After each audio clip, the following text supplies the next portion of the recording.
Olá pessoal, tudo bem? Começa agora mais um X da Questão ao vivo pela TV Câmara São José do Rio Preto. E você pode participar com a gente enviando a sua mensagem para o nosso WhatsApp, o número está aí na tela, é o 991637905. Lembrando que temos o telefone aqui da TV Câmara também, 32147766, e o nosso e-mail que é o gama@riopreto.sp.leg.br.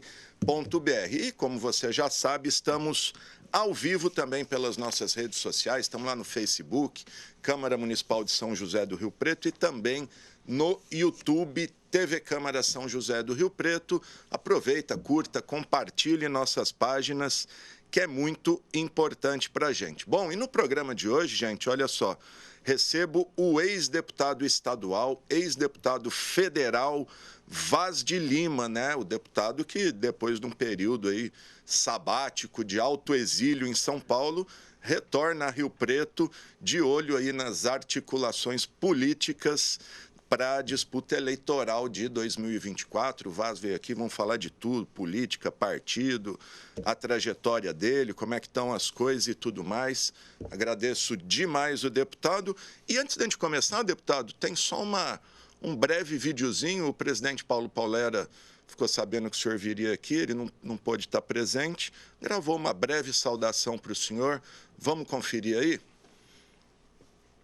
Prazer imenso receber aqui na Câmara Municipal de São José do Rio Preto, aqui na TV Câmara, participar do programa aí com o Alexandre Gama, o X da Questão, nosso querido sempre deputado Vaz de Lima, a qual nós temos o maior respeito por esse cidadão riopretense, esse homem público que sempre honrou a nossa cidade, sempre brigou pela nossa querida São José do Rio Preto. Então, com muita satisfação, a gente recebe aqui e volto sempre a dizer que a Câmara está aberta. A Câmara é um espaço público, é a chamada Casa do Povo, portanto, ela está aberta a toda a sociedade, aos homens públicos, aos deputados, secretários de Estado, prefeitos da região, da nossa região metropolitana, aquele que quer se manifestar, quer dar uma entrevista, mostrar o seu trabalho que está executando, falar um pouco da questão política da cidade e da região. Então, nós estamos aqui sempre abertos a receber a todos. Um abraço, meu querido, sempre deputado Vaz de Lima. Prazer. Tá, então, presidente Paulera. Bom, vamos lá, deputado. Quer fazer uma saudação, presidente, antes de eu começar o tema aqui? Obrigado, viu, por estar aqui, deputado. Bom, quero, em primeiro lugar, desejar bom dia a todos, não é? E um abraço particular ao presidente Paulera, meu amigo de longa data, não é? Agradecer a gentileza dele em se manifestar aqui, ainda que por vídeo. Estou muito aqui por insistência dele, não é? Eu tenho um grande e enorme respeito pela Casa do Povo, como o próprio Paulera acabou de dizer, não por outro motivo, senão porque vivi nessa casa o tempo todo da minha trajetória política, né? Seja na Assembleia Legislativa, seja na Câmara Federal. Então, Paulera, muito obrigado, um grande abraço, continuo à disposição como sempre, ok? Legal, deputado. Bom, como eu disse aí na abertura, o senhor ficou um período em São Paulo aí, claro, com as suas tarefas lá, e agora voltou com tudo para Rio Preto, deputado. Fala um pouco desse período do senhor em São Paulo e agora essa decisão de retomar Rio Preto, já visando aí as eleições de 2024. Quais são suas pretensões? O que o senhor imagina para o PSDB, inclusive, aqui na cidade? Bom, eu queria fazer primeiro um esclarecimento aí. Quem cunhou essa expressão alto exílio não fui eu, não é? Foi algum colega seu de imprensa. O que aconteceu, na verdade, é que nos últimos 4 anos eu estava exercendo uma função lá em São Paulo, muito a pedido do Rodrigo Garcia, né, que era o vice-governador e tinha expectativa de ser candidato ao governo, como foi, e ele falou, você não pode ficar fora. E me pediu para auxiliá-lo, né, no governo, e eu fui fazer como se fosse uma consultoria na Secretaria de Transportes Metropolitanos ao longo desses 4 anos. Então, a minha atividade era muito mais lá, não é? Diferente de quando eu era deputado, que eu tinha mais flexibilidade de horário, e estava sempre em Rio Preto. Então, não deixei de vir a Rio Preto em tempo nenhum, né? Até porque, Alexandre, meus 2 filhos moram aqui, meus netos moram aqui, minhas propriedades todas estão aqui, não é? Então eu vinha sempre em Rio Preto, estive em Rio Preto o tempo todo, à exceção daquele período de pandemia, que foi um negócio muito complicado, né? Aí depois, então, alguém colocou essa coisa.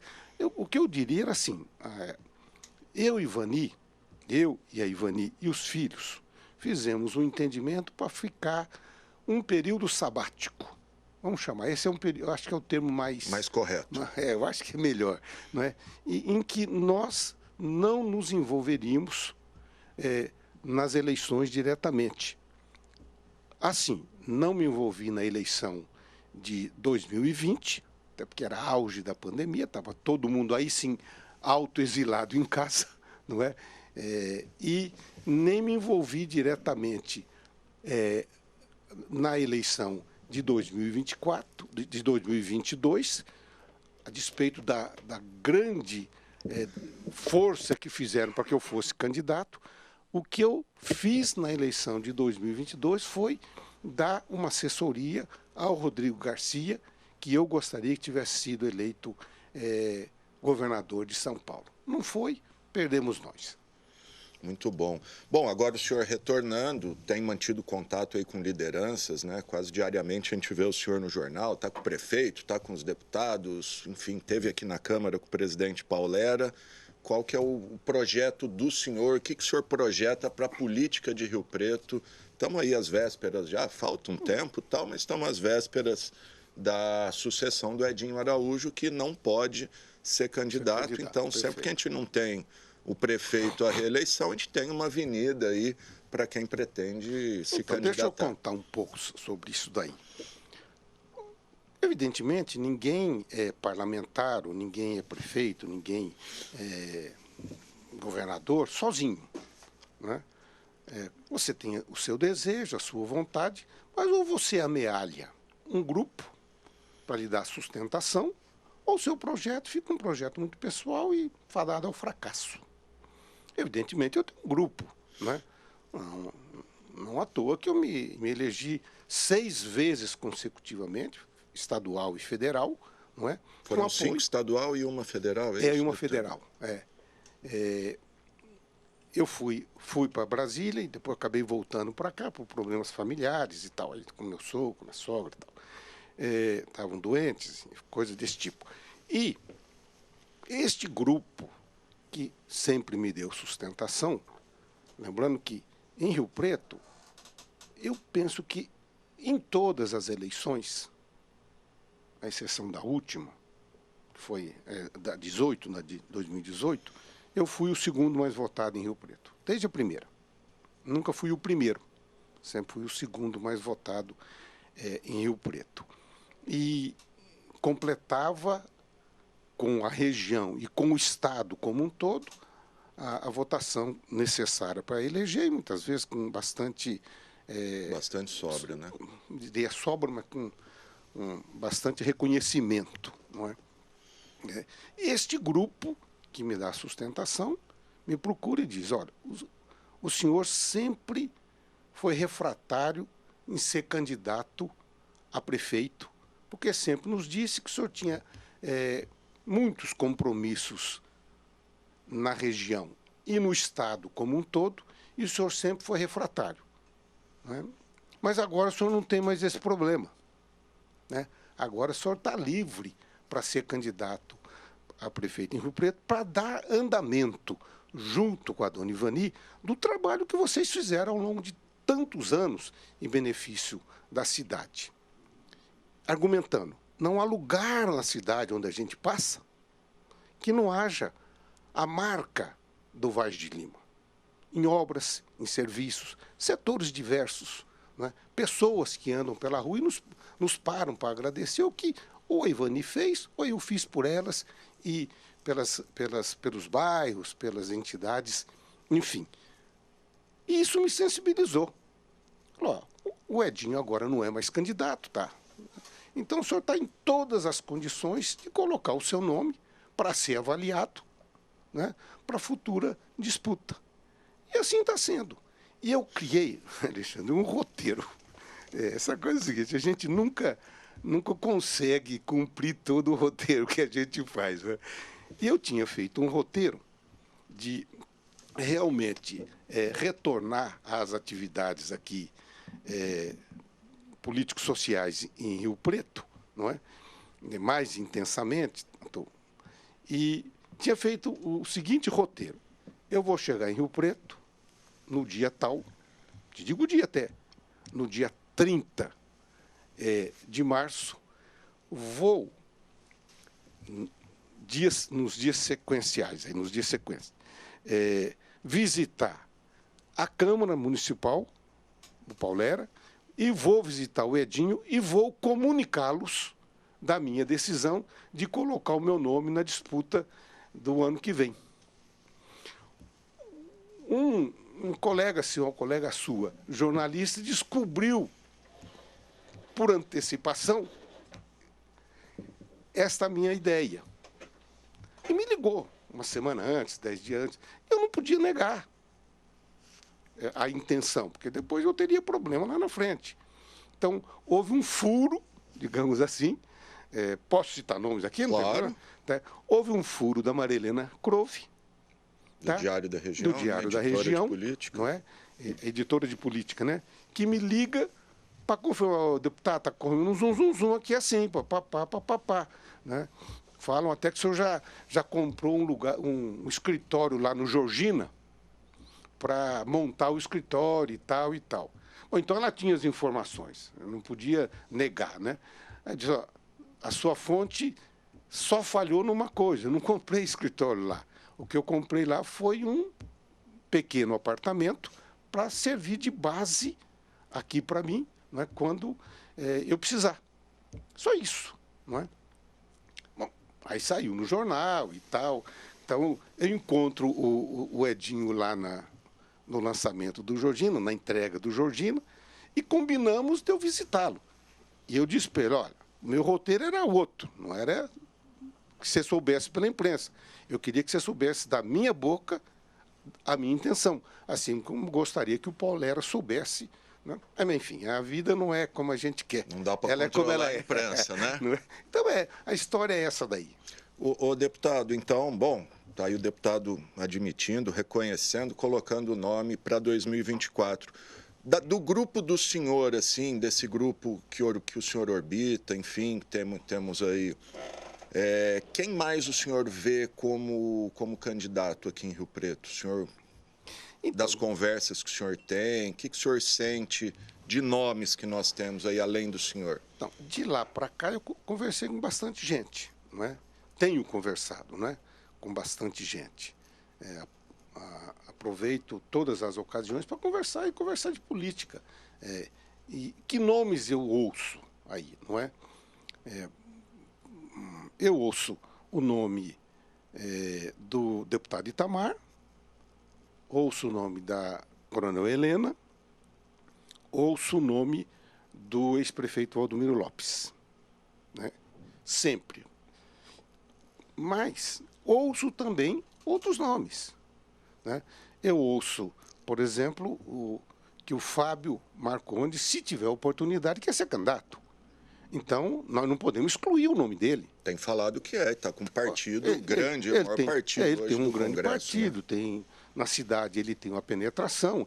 Então, o desejo dele, por mais que outros não gostem, é legítimo. Ouço de que, e conversei com ele, com o Fábio não conversei, mas conversei nessas minhas andanças mais recentes. O Fábio já faz um tempo que não converso. Com o Bolsoni, e o Bolsoni admite a hipótese de ser candidato. O que eu acho muito bom. Uma pessoa que tem história, tem trajetória. Vice-prefeito hoje, né? Vice-prefeito na cidade, foi deputado, né? E conhece a cidade como ninguém. Tem a cidade na cabeça.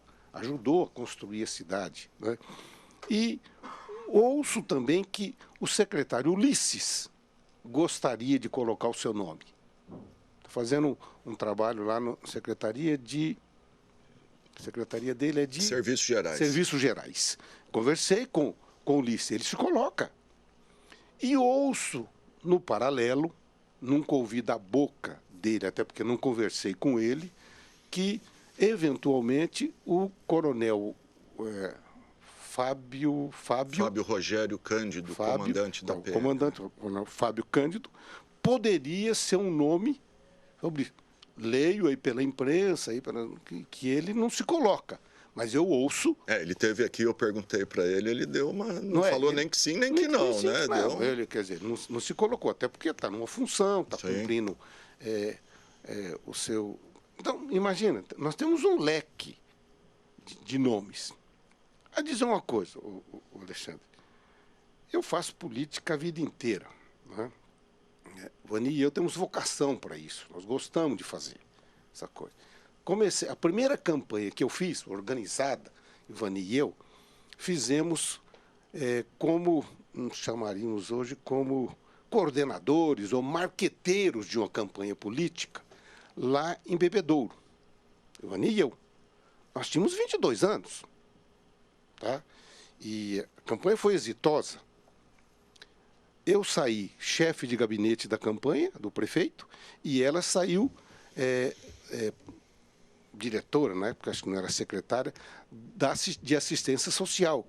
Né? A Vani adora essa história de assistência social. Já foi secretária de assistência social aqui, né? Não, quem não lembra do trabalho social da Ivani, chamado PAE, ontem, nós estávamos lá no lançamento do livro, eu vi 2 ou 3 pessoas cumprimentando a Ivani e agradecendo pelo trabalho daquela época.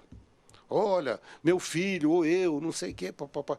Todo dia que ando na cidade, em qualquer lugar, alguém para falar disso. Eu me lembro. Não é? Então, nós fazemos isso há muito tempo. Vou dizer uma coisa para você que eu repito sempre. Neste momento, hoje, dia 7, 8 de maio. Hoje 10, né? Hoje é 10. Hoje é 10 de maio. 10 de maio. Dia 10 de maio, só tem 2 tipos de pessoa preocupada com política. Você como jornalista e eu como político. Mais ninguém, né? Mais ninguém. Será, deputado? Será que o povo já não está pensando? Não acredito. Não. Eu faço isso há muito tempo. O grosso da população só vai pensar nisso no ano que vem. A hora que começar mesmo aquela movimentação... Agora não, agora está todo mundo preocupado no lufa-lufa do dia a dia, tem que ganhar para comer, entendeu? Está trabalhando, está pensando em outras coisas. Agora, lá no ano que vem, a coisa começa a pegar. Vamos lembrar uma coisa.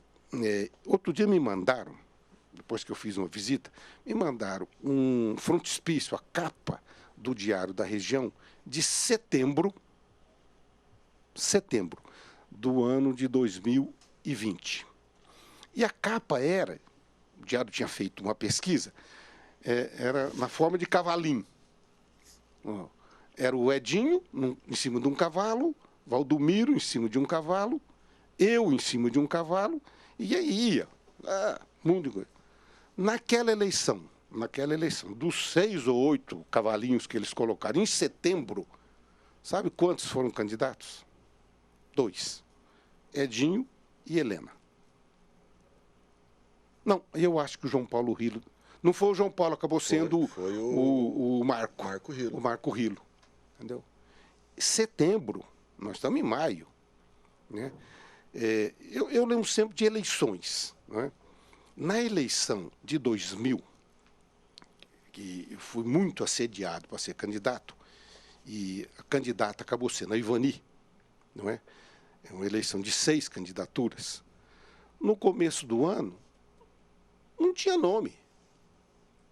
Aí o Edinho se colocou, na época, o Manuel Antunes se colocou, o Marcelo Gonçalves falava em C, Toninho Figueiredo, Daniel Caldeira, né?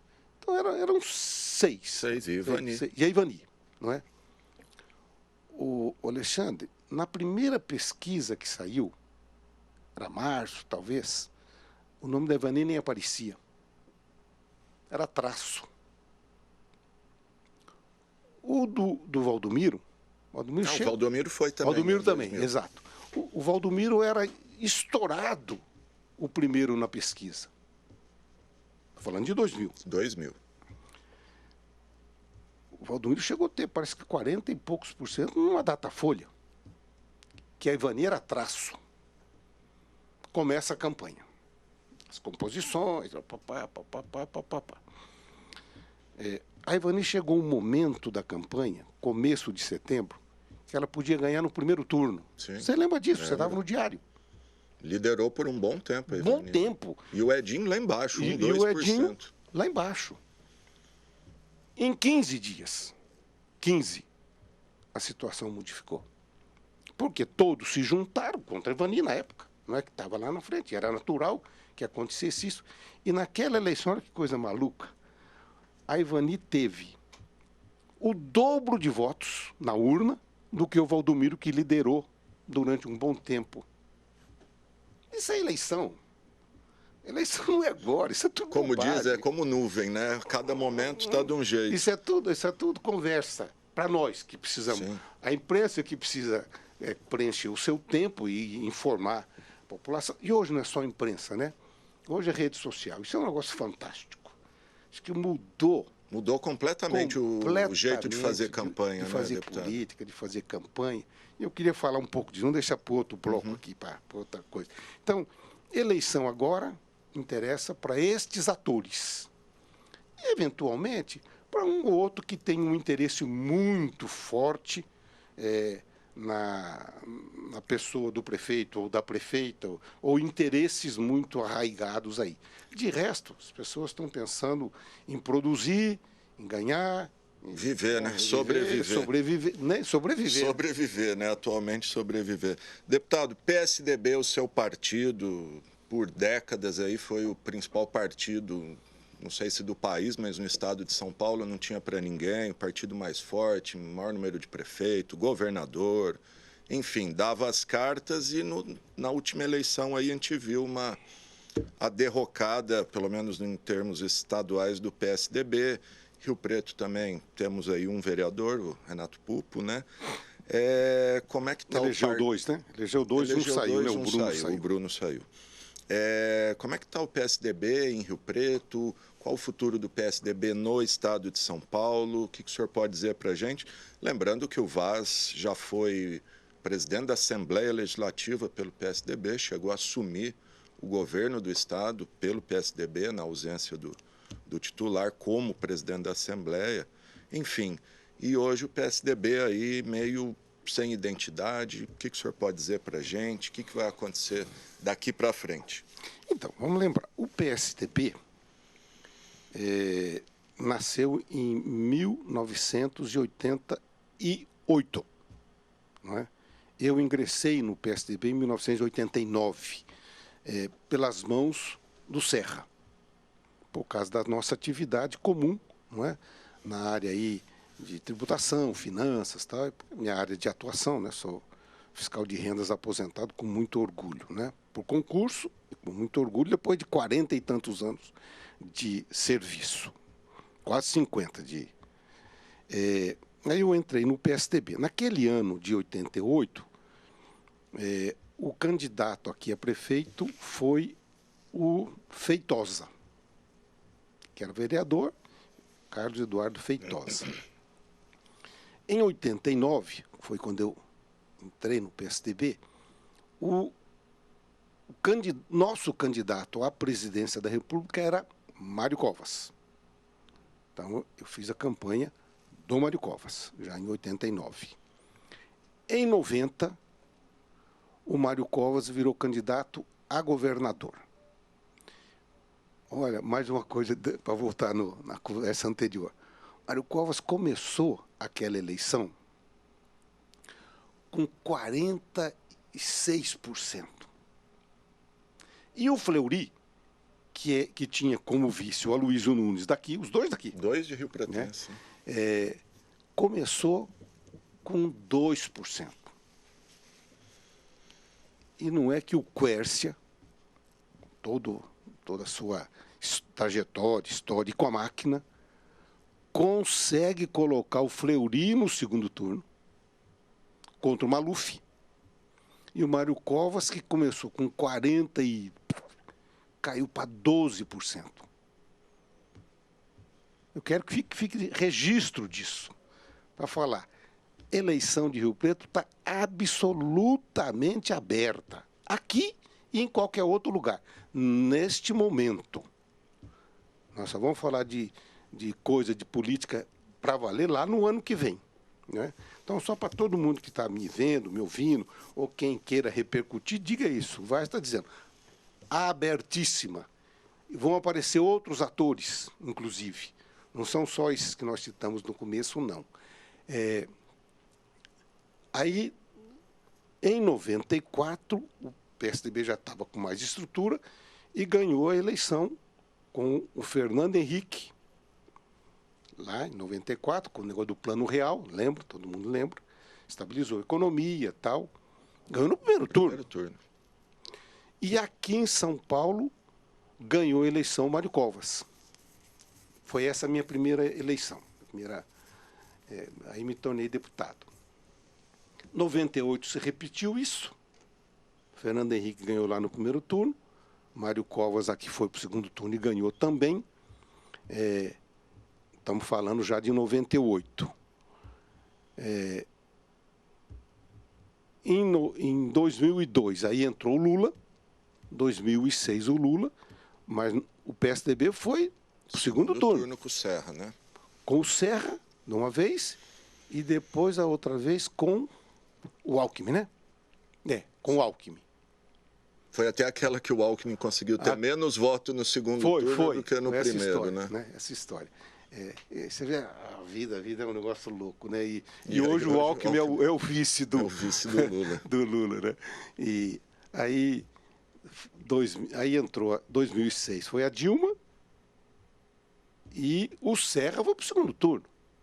Não, o Serra foi governador. O Alckmin disputou com a Dilma. De novo com a Dilma. Com a Dilma. A Dilma ganhou. Foi para o segundo turno o PSDB. Em 2010, aí foi... o Serra era o governador, 2006. Em 2010, eu fui candidato a federal.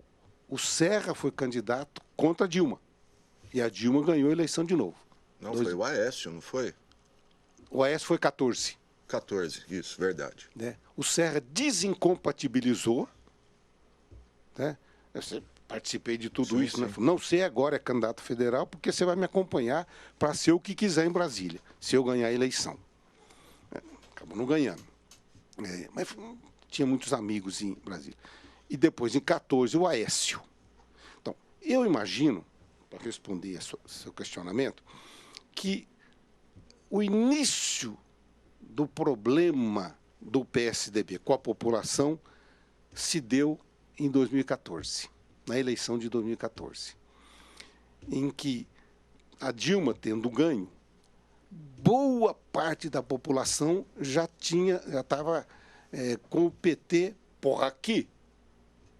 Foi aquele movimento, a Dilma não vai tomar posse, aí você lembra? Movimento de rua, e não sei o que, tal, até que deu o impeachment da Dilma. Né? Nesse meio tempo, tem um problema com o Aécio. Um problema do Aécio, aquela gravação, não sei o que, da JBS. Né? Quem acompanha, lembra do noticiário. Né? Acho que é ali que trincou a imagem do PSDB. Do PSDB. Foi ali. Na minha avaliação, foi naquele momento que a população falou, puxa, nós jogamos tanta esperança, e jogamos no Aécio, achamos até que ele foi roubado nas urnas e tal, aquela conversa toda, aparece uma coisa dessa naquele clima.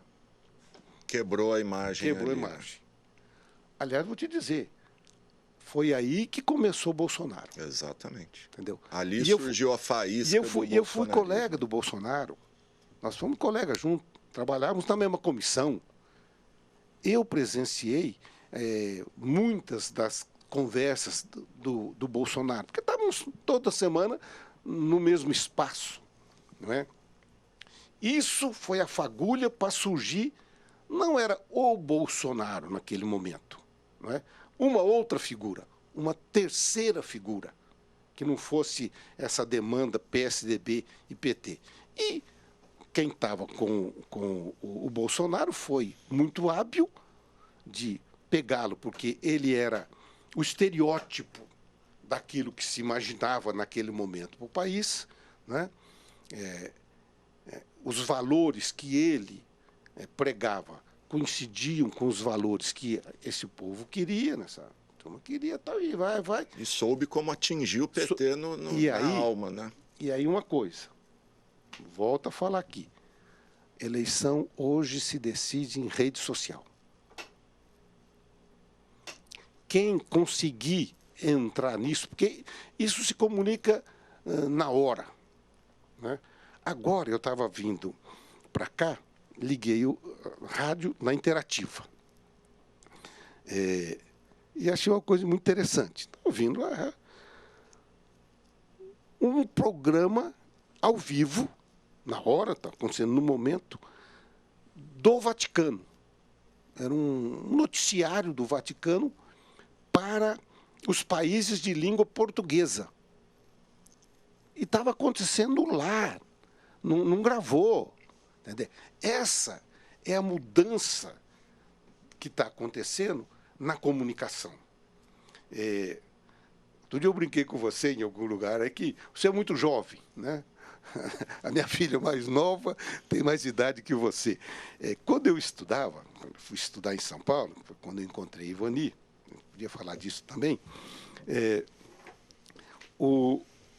nós estudávamos um camarada chamado McLuhan. Ele foi quem criou essa expressão aldeia global. Então, ele dizia lá naquela época, era um comunicólogo para a época, e dava aulas e tal. Ele dizia, vai chegar o momento em que todo mundo vai ver tudo em tempo real. E aí ele cunhou essa expressão, será uma aldeia global. Quando foi que nós sentimos isso para valer? Foi no momento em que apareceu uma imagem em tempo real de um jovem em frente a um tanque lá na China, na Praça da Paz Celestial, e rodou a imagem o mundo inteiro. Aí todo mundo falou, opa, é verdade essa tal de aldeia global. O que acontece a gente põe na hora, né? Celular, rede social. E aí, logo na sequência, a guerra do Iraque, que a gente acompanhou pela primeira vez ao vivo. Uma guerra, né? Ao vivo. Mas voltando, deputado, para a gente não perder aqui, PSDB, para a gente concluir. Então, eu imagino que isso tenha acontecido. Qual foi a consequência primeira disso? Em 2018, já houve uma polarização entre PT, cujo candidato era o Fernando Haddad, apoiado pelo Lula, que estava na prisão, não pôde ser candidato, e o Bolsonaro, que vinha crescendo, teve o episódio da facada, criou toda a comoção, e acho que se não tivesse tido também, talvez pudesse ter ganho a eleição, porque havia um clima de tudo isso. Mas a facada foi... acho que ela foi decisiva para chamar a atenção, né? Quem não conhecia ficou conhecendo. O que esse cara pensa é o que eu penso também. Os valores que ele prega são os valores que eu gostaria. E vai, acabou ganhando a eleição. Naquela eleição, o Alckmin, que era o nosso candidato... Mingou, né? Mingou, na eleição de 2018. E foi terra arrasada para todo mundo, não foi só o PSDB naquele momento, não. O PSDB perdeu não sei quanto da bancada, pra você ter uma ideia, da bancada estadual do PSDB, eu tinha sido eleito em 2010, em 2014 não fui candidato ao federal, mas nós saímos de 13 deputados federais do PSDB em São Paulo para 3. Foi uma derrocada, né? E eu acho que isso ainda está aí presente. As pessoas ainda estão decantando esta coisa. Talvez surja uma nova liderança, talvez uma nova roupagem, um novo figurino. O PSDB errou ao abrir mão do Alckmin, com aquela história do Dória. O Dória também contribuiu um pouco para essa... Aí eu vou te dizer do fato do Dória, não é? Em 2016, que foi quando o Dória apareceu na história, e ganhou a eleição no primeiro turno em São Paulo. E o Alckmin bancou ele. E o Alckmin bancou. Bancou, eu estava lá, acompanhei tudo isso, para valer. Brigou com o partido até para E era, Dória, do ponto de vista da política partidária, um desconhecido. Ele era um bom profissional de comunicação, era um cara que tinha elite e essa coisa toda, mexia bem com os empresários.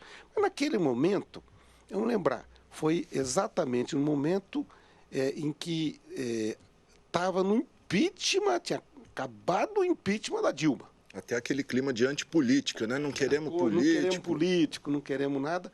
Então vem e ganha. Em seguida, né, aí já foi 18, o Dória, tendo ganho a eleição no primeiro turno, resolve ser candidato à presidência da República, não ao governo. Mas o Alckmin estava muito bem posicionado lá a nível federal. Mas o Dória insistia em deixar a prefeitura e aí houve lá um movimento para o Dória se tornar candidato ao governo do Estado. E o Alckmin virou candidato à presidência da República. Eu acho que este foi um outro momento meio de ruptura, porque aí eles romperam. Né? O Alckmin, sendo candidato do PSDB à presidência aqui em São Paulo, nutria paixão pelo Márcio França. Que era o vice dele, né? Que era o vice e que tinha assumido o governo. Então, virou um negócio aí assim, não é? Dá um segundo turno daquele tipo louco, né? O Dória inventa o Bolsodória.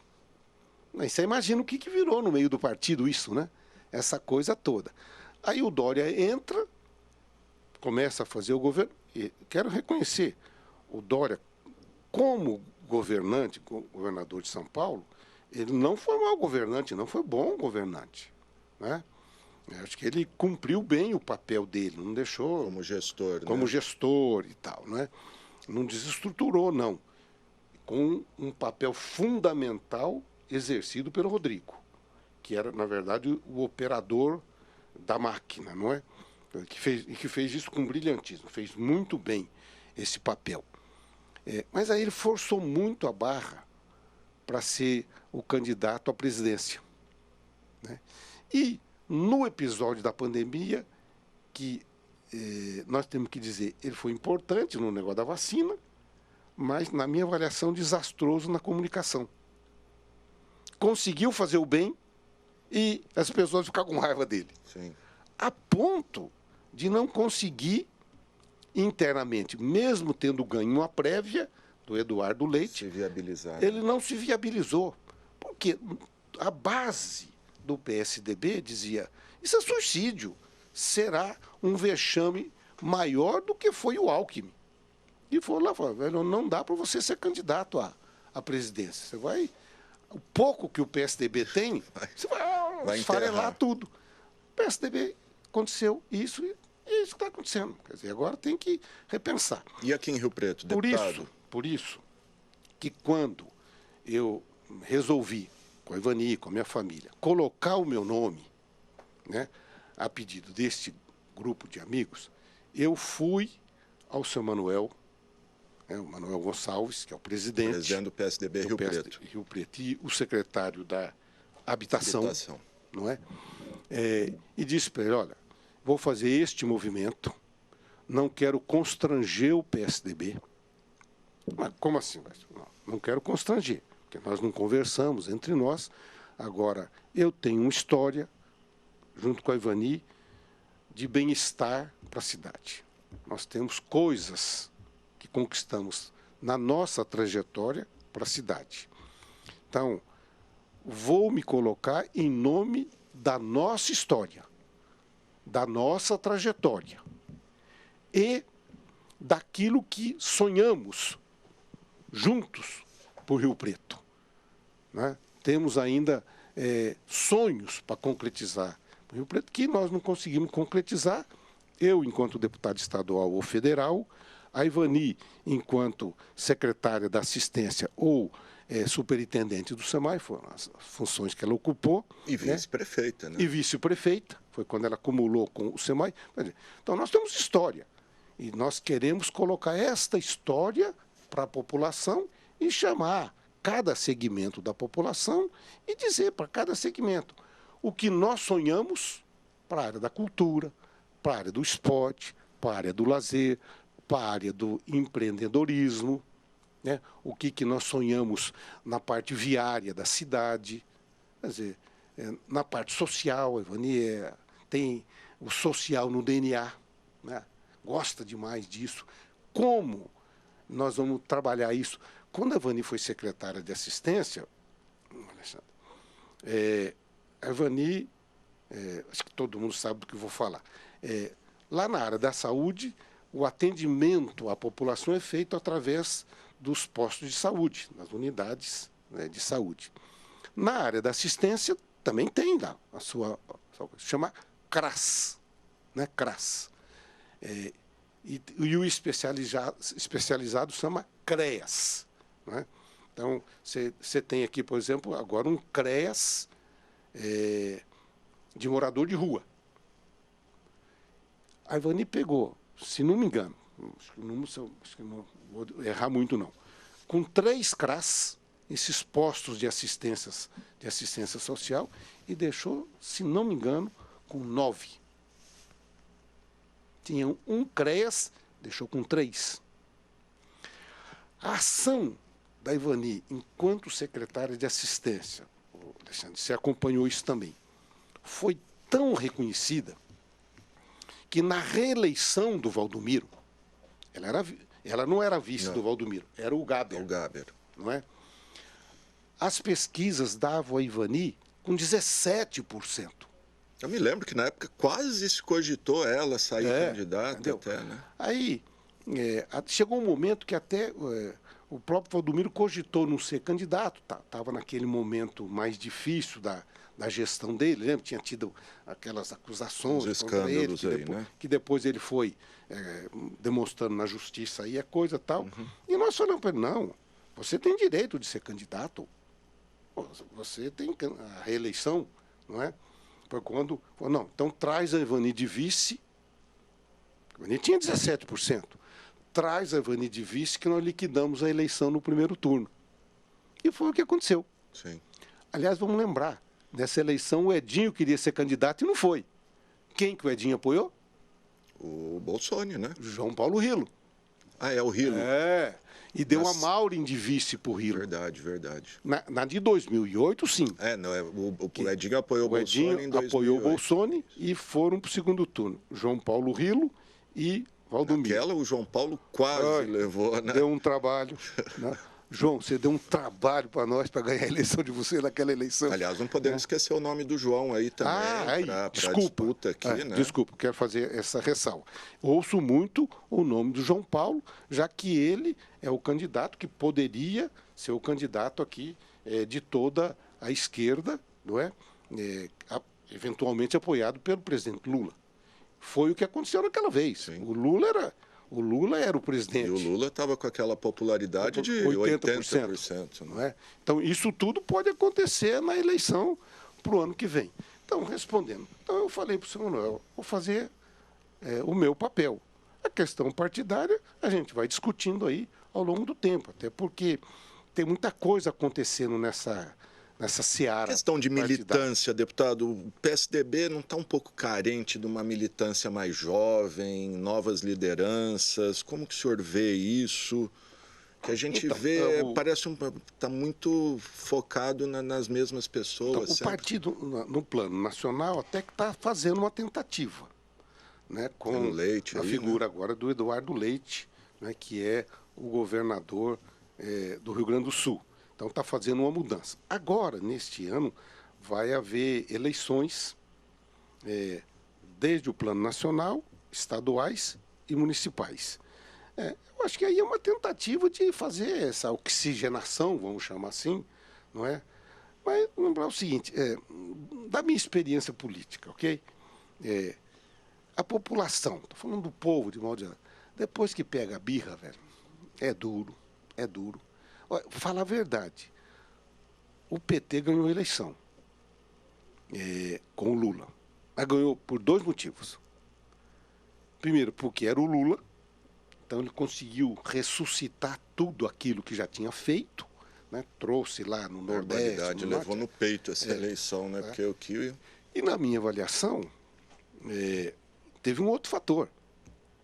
Não foi só ele que ganhou. O Bolsonaro perdeu. Ah, sim. Entendeu? Primeiro presidente, desde a reeleição, que consegue perder uma reeleição. E perdeu, né? Quer dizer, tendo muita coisa para mostrar. Muita coisa, assim, do ponto de vista da gestão, muita coisa, assim. Você pode falar uma coisa ou outra, mas ele tocou o país aqui e ali. Eu brinco lá com os amigos com quem eu converso. E abriu o cofre também, né, deputado? Gastou horrores na campanha. Vamos falar assim, gastou muito na campanha. Vamos falar de vacinação. Nós tivemos esses problemas todos, ele mesmo falando muito dessa coisa e tal. Mas quem bancou toda a estrutura de vacinação do país? Não foram os municípios, não foram os estados. O governo federal bancou toda a compra de vacina, de equipamento, dessas coisas todas, para o país inteiro. Foi isso que deu condição de os governadores terem muito dinheiro e os prefeitos.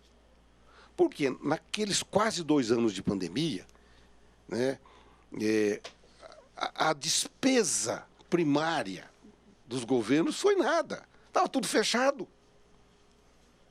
Você não gastava. Então, não gastava. Vamos começar. Não gastava água na repartição, não gastava energia elétrica. Então, começou a sobrar dinheiro. Os prefeitos foram candidatos com a burra cheia. Foi o maior índice de reeleição que nós conhecemos na história. Só perdeu a eleição o prefeito, ou que não foi candidato, ou que era muito ruim. Estava no auge da pandemia, não tinha como fazer campanha. Tá? E estava com dinheiro, dava para fazer a coisa acontecer. Não é? Então, do meu ponto de vista, eu acho que o Bolsonaro, o presidente Bolsonaro, falava demais. Aí eu brinco assim, se ele fosse mineiro, só mineiro, de falar, se ele não tivesse falado nada, né? Posso. Se ele fosse o Bolsonaro que ele está hoje se apresentando com mais... teria ganho a eleição com o pé nas costas. Foi criando temas de conflito com a população, desnecessário. Naquele finalzinho do segundo turno, não é? Lá no meio dos debates, tudo, aquela coisa do Roberto Jefferson atirar na Polícia Federal, lembra? Pô. Quem que não lembra disso? Eu vou matar todo mundo. E ele tinha ajudado muito a criar essa imagem. A deputada aqui de São Paulo, Zambelli. A Zambelli, na véspera da eleição... Me saca uma arma e sai correndo atrás. Aliás, lá pertinho de onde eu moro em São Paulo, onde eu tenho apartamento em São Paulo, né? Vou falar onde eu moro em São Paulo, porque eu moro aqui também. Aqui, né? Daqui a pouco eu vou falar que eu não moro aqui. Onde eu moro há 30 anos, tenho lugar lá, apartamento em São Paulo. Eu saio de lá. Olha, aquele pouquinho que estava assim, com um pouco de receio, caiu fora. Pulou para o lado do Lula, da última hora. Ou, posso te dizer, pode não ter ido votar. Pode ter votado nulo ou branco. O que acabou dando para o Lula a condição de ganhar por aquela coisa muito pequena, né, que aconteceu. Então, essa é a história. Então, os partidos agora estão se reajustando. Estão surgindo federações, estão surgindo fusões de partido. Né, de maneira que partido a gente vai conversando. Tem até março do ano que vem para resolver essa questão partidária. Como que está a relação do senhor com o Edinho? Ontem o senhor estava com ele lá, tal, estavam batendo um papo. Lógico, são 2 pessoas civilizadas, não vão se matar em público, mas politicamente, como é que é a relação do senhor veja com bem, ele? com o Edinho, quer dizer, Olha, eu tinha certeza que você ia falar isso. Não é possível, né? Eu já sabia que você ia perguntar. Então, eu já tenho Já tem a resposta pronta. Claro. Não é possível que ele não fale isso. Bom, com o Edinho, eu sempre tive relação muito boa. Eu costumo até brincar sempre assim, nossas mães... Mais ou menos, né? No primeiro mandato dele, então, era uma oposição forte. Vou chegar lá, ele, né? vou chegar lá. Nossas mães foram amigas, né? Nós somos presbiterianos, a mãe dele também. O Edinho nasceu num berço presbiteriano, como eu e a Ivani também. Então, a mamãe e Dona Bela eram amigas, não é? E nas campanhas do Edinho, até a de 98, 94 e 98, nós fizemos dobradas em algum lugar. Sem problema nenhum. Ele federal, o senhor estadual? E eu estadual. 94 foi a primeira federal dele. Nós dobramos bem em 94. 98 um pouco menos, porque o Aloysio veio para o PSDB e nós fizemos uma dobrada quase que fechada na região. Mas pontualmente aqui e ali, Edinho e eu dobrávamos. O problema se deu na eleição de 2000, que o Edinho se colocou candidato e a Ivani também. E em 2000, a gente precisa sempre lembrar da história. Em 2000, quem era vice do Edinho? A Mauri, a né? Mauri. Mauri era de que partido? PT. PT. Então, o Edinho, naquela eleição... Lembrando que o Edinho saiu do MDB foi para o PPS. E fez dobradinha com o PT naquela época. E o PT fez uma campanha de cabo a rabo, como a gente diz, contra o PSDB. Porque o adversário era o PSDB. Lembra disso? Porque, o Fernando Henrique era o presidente. Né? E o Lula queria ser. Então, era preciso desgastar o PSDB. Né? E naquela eleição, na minha avaliação, o Edinho fez muito a campanha lastreado nos programas do PT. Entendeu? E ali houve uma trombada. Né? Realmente houve uma trombada. Aí ele ganhou a eleição, e o que eu ia fazer? Ir para a oposição. Não é assim? Vou te dizer uma coisa aqui. Vou abrir um parênteses, mas eu quero voltar nessa história do Edinho.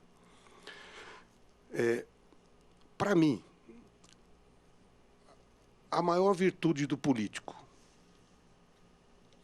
é a coerência. Qual é o maior defeito?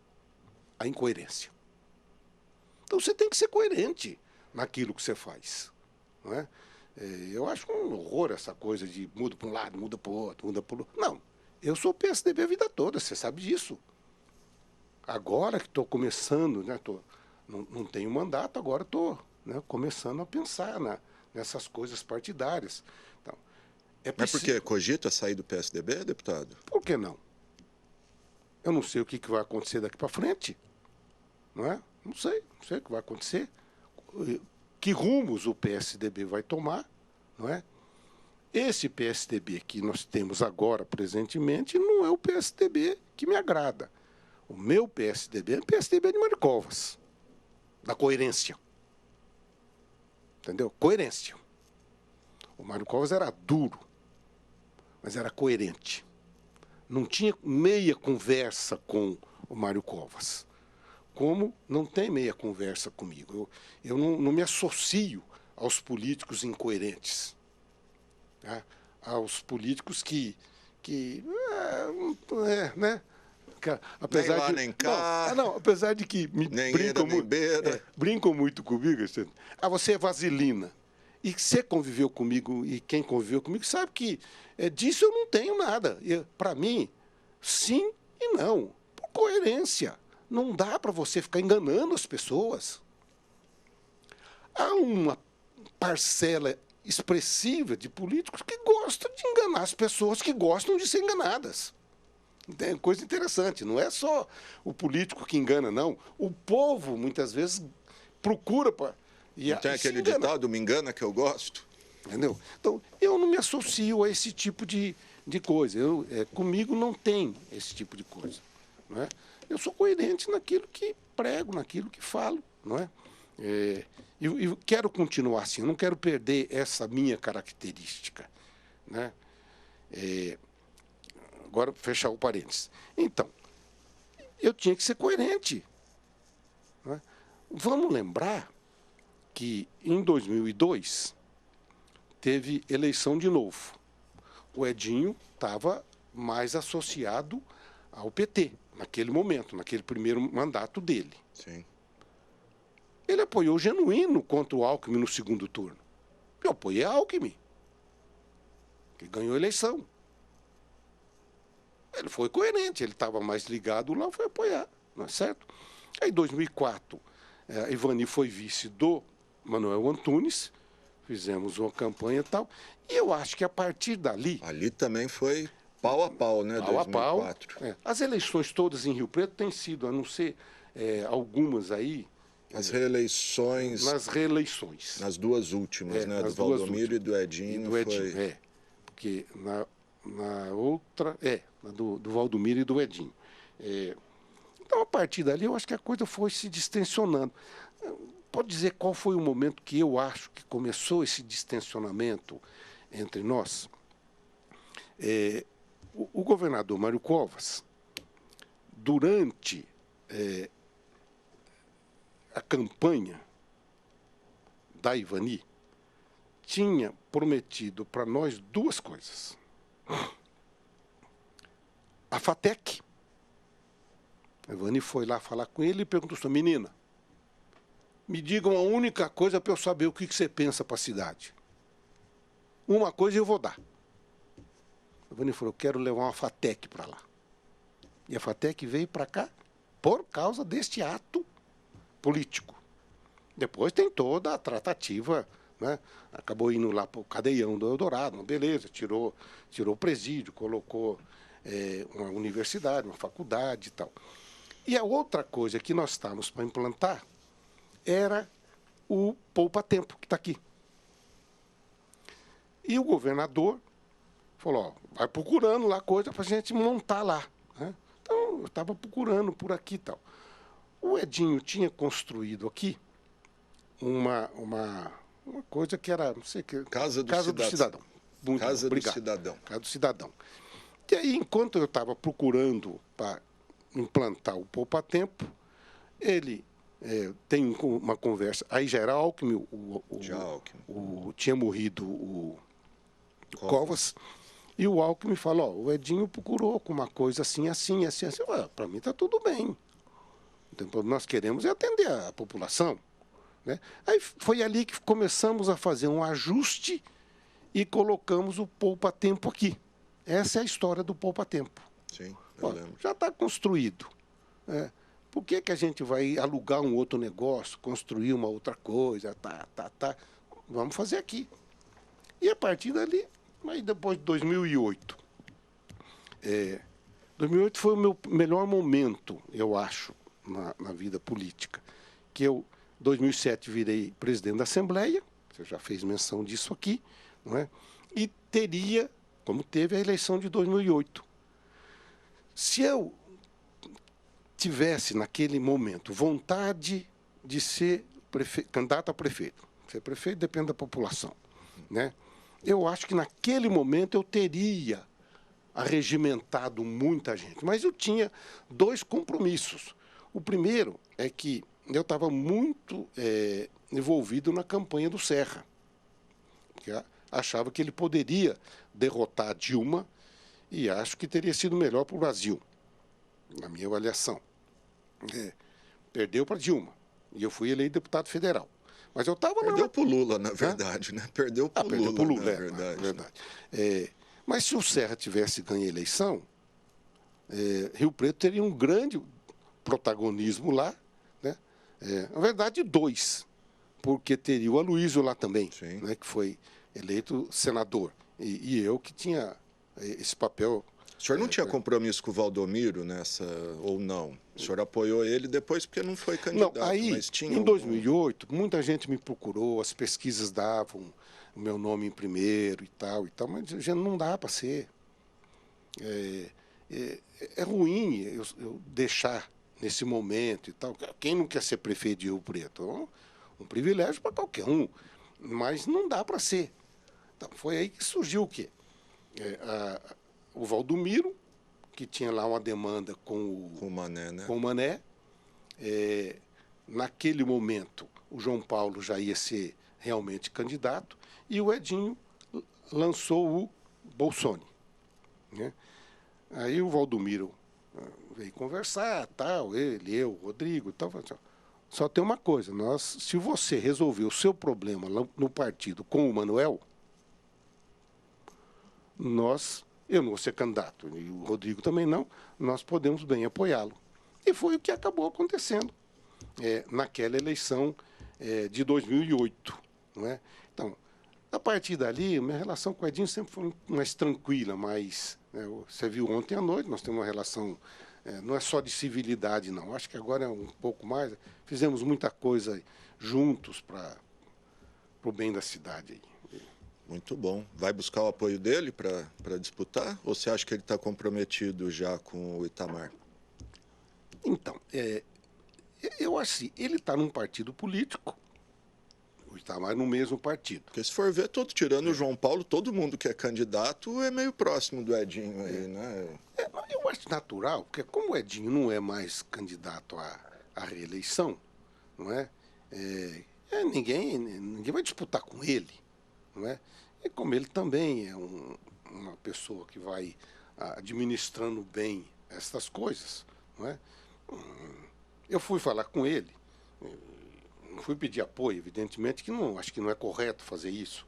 Assim como eu não posso pedir apoio, por exemplo, para os republicanos, que tem uma candidata colocada, tá certo? Eu acho que não é elegante fazer esse tipo de coisa.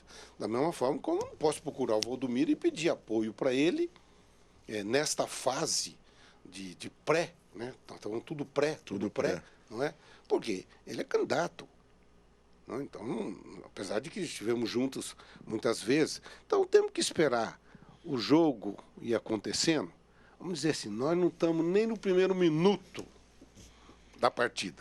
Deputado, estamos com o tempo já um pouquinho estourado aqui. O Rodrigo Garcia vai ser candidato em São Paulo? Estou vendo umas conversas aí que o PSDB quer ele, o PSDB não, o grupo dele quer ele, mas ele voltaria para a União Brasil, o antigo DEM, ou fica no PSDB, o Rodrigo, o senhor tem conversado com ele? Eu sou amigo do Rodrigo, não tenho conversado com ele. Está nos Estados Unidos, né? Aliás, parece que eu vi hoje. Eu vi uma nota que ele estaria que ele está por aqui. Eu não sabia disso. Não é? Eu, particularmente, se tiver a oportunidade de falar com o Rodrigo, direi a ele, seja candidato a prefeito em São Paulo. Pelo PSDB. Ou pelo partido que ele quiser. Ou pelo partido que ele quiser. Ele tem um patrimônio, não é? Bom patrimônio político, e acho que ele deveria, se tiver oportunidade, se tiver condições, de ser candidato lá, sim. Jovem, não é?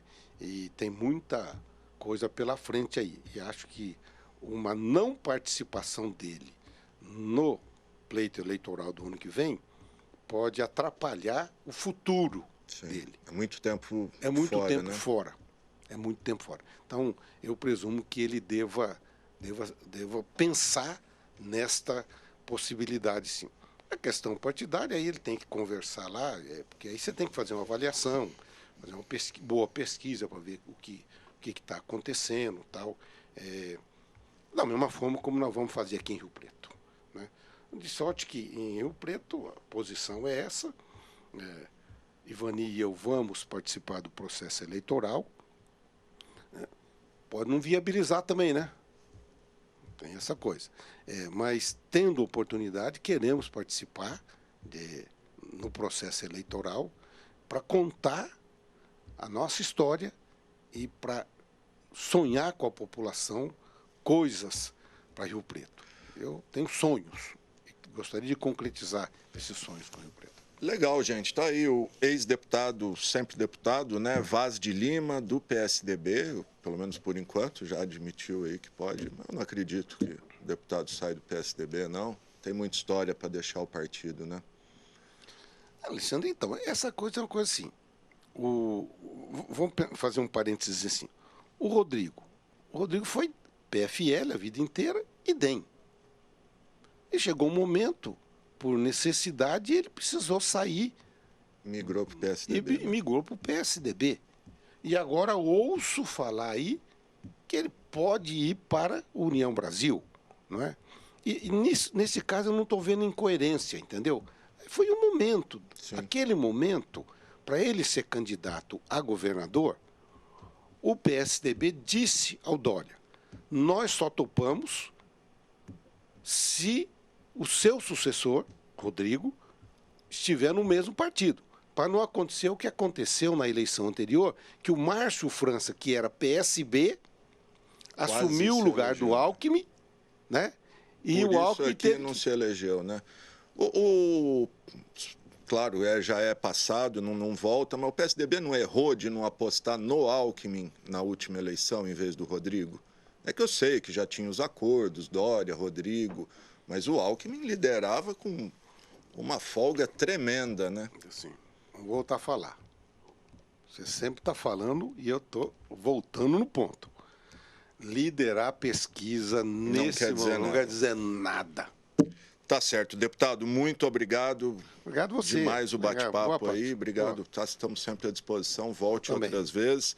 Lembrando que o espaço está aberto aí a todo mundo. Já teve aqui a Coronel Helena, teve o Fábio Marcondes, João Paulo Rilo. Acho que não esquecemos de falar de ninguém que está se colocando, não é? Acho que não. Itamar já teve aqui, está sempre aberto aí a todos. É isso aí, eu sou gente. o último, então, da série? O senhor foi... O Bolsonaro já veio? Bolsonaro já passou por aqui, então, mas tá não para falar exatamente de eleição. A última vez que o Bolsonaro esteve aqui é quando o Edinho viajou, ele assumiu a prefeitura e veio dar entrevista na condição de prefeito de Rio Preto. Perfeito. Deputado, obrigado, viu? Um grande abraço. É isso aí, gente. Essa edição do X da Questão fica por aqui. Se você quiser rever esse programa, ele será reprisado logo mais às 8 horas da noite e amanhã cedinho às 7 horas da manhã e depois ao longo da nossa programação. Mas desde já está disponível nas nossas redes sociais, tanto no YouTube quanto no Facebook. E lembrando sempre que você pode mandar mensagens com sugestão de pauta, de entrevista, de reportagem para o nosso WhatsApp, que o número está aí na tela, e todas as informações aqui da Câmara você encontra no nosso site, riopreto.sp.leg.br. É isso, o programa de hoje teve os trabalhos técnicos do cinegrafista Wagner Bueno, o GC do Thiago Zatti, controle mestre do Fernando Giroldo e o áudio do Flávio Furlaneto e do Israel Heleno de Castro. Valeu, gente.